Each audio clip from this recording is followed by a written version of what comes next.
Hello and welcome to a new video on IGCSE Mathematics. In this video, we shall be discussing multi-step factoring. So we begin with the first question, 3a squared minus 12b squared. Now, if you just look at these two terms and try to think of maybe using difference of two squares, you're facing a problem because you have 3, which is not a perfect square, and 12 as well is not a perfect square. But they do have a common factor. So as a general rule of thumb, you should always first try to figure out if there is a common factor to be taken out. And in this case, if we take out 3 as a common factor, we are left with a squared minus 4b squared. And now this term is solvable or factorizable using the technique of difference of two squares, because a squared has a square root of a, 4b squared has a square root of 2b. So we can just write 3, then a plus 2b, and then a minus 2b. And this is the correct final answer, as you can see from the marking scheme.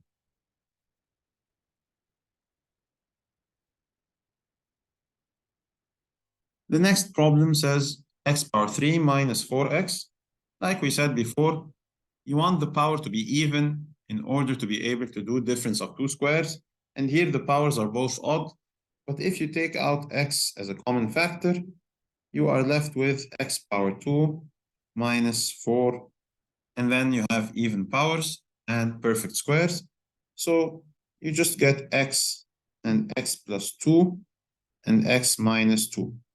This x goes there, and this bracket has these two components, like with the traditional difference of two squared problems we previously solved.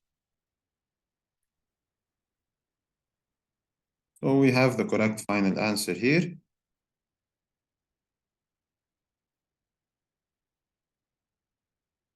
Again, in this question, you first need to take out 2 as a common factor, and you're going to be left with x power 2 minus 9.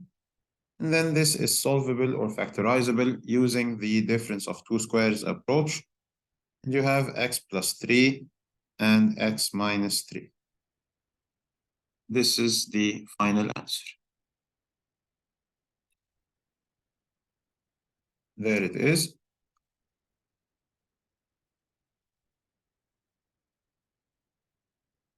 In this question as well, you have 2 and 98. You can take 2 as a common factor, and you would be left with t squared minus 49m squared.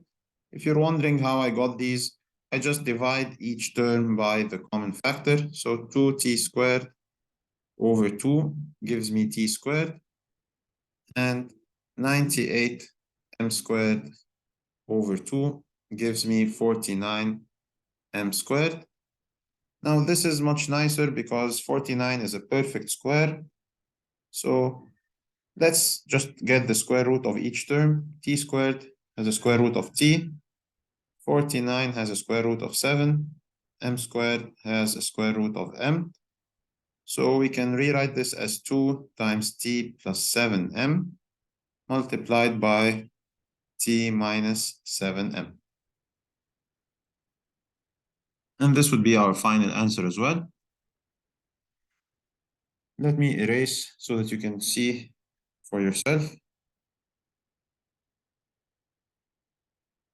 that we agree with the marking scheme with regards to the final answer.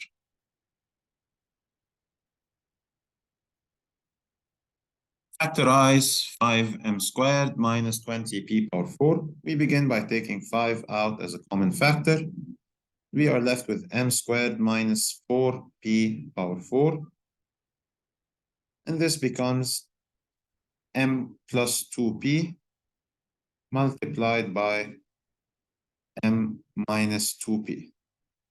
If you are unsure about how I got these, the idea is that m power 2 has a square root of m, 4 has a square root of 2, p power 4, excuse me, this should be 2p squared. I made a mistake, I apologize. So it's always good to solve systematically so as not to make mistakes like I did. P power 4 is P power 2. So M squared becomes M, and 4P power 4 becomes 2P power 2.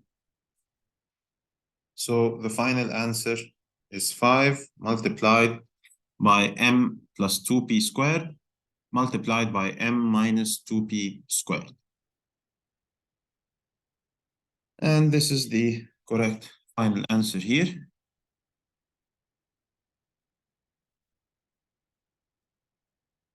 Now, in this case, we have 3x squared minus 48y squared.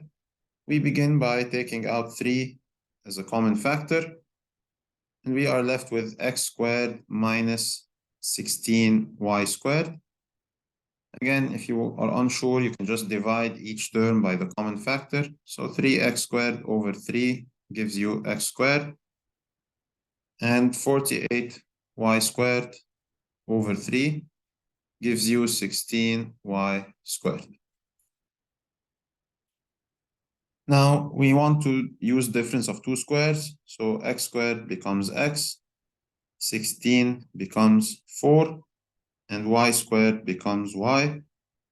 And we have x squared alone, and we have 16y squared together. So we get 4y.